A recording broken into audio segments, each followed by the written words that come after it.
সকলকে জয় যিশু খ্রিস্টতে আমার প্রিয় ভাই বোন যারা এই সময় এই ভিডিওটি দেখছেন তাদেরকে আমি অসংখ্য ধন্যবাদ করছি। আসুন আজকে বাক্য পড়ব গীত সঙ্গীতে তার 121 অধ্যায় 1 থেকে আমি 8 পদ পর্যন্ত পাঠ করব। আসুন বাক্য পাঠ করি। আমি সেই পাহাড়ের সারির দিকে চোখ তুলে তাকাবো, কোথা থেকেই আমার সাহায্য আসবে। আকাশ ও পৃথিবীর সৃষ্টিকর্তা সদাপ্রভুর কাছ থেকে আমার সাহায্য আসবে। তিনি তোমার পা পিছলে যেতে দেবেন না। যিনি তোমাকে পাহারা দেন তিনি ঘুমে ঢুলে পড়েন না। যিনি ইসরায়েলদের পাহারা দেন তিনি তো ঘুমে ঢুলে পড়েন না, ঘুমানও না। সদাপ্রভুই তোমার রক্ষাকারী, সদাপ্রভুই তোমার ছায়া। তিনি তোমার ডান পাশে রয়েছেন। দিনের বেলা সূর্য আর রাতের বেলা চাঁদ তোমার ক্ষতি করতে পারবে না। সমস্ত অমঙ্গল থেকে সদাপ্রভুই তোমাকে রক্ষা করবেন। তিনি তোমার প্রাণ রক্ষা করবেন। তোমার প্রতিদিনের জীবনে সদাপ্রভুই তোমাকে পাহারা দেবেন, এখন থেকে চিরকাল দেবেন। আমেন।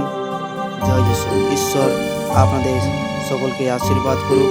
সকলকে জয় যিশু। ধন্যবাদ।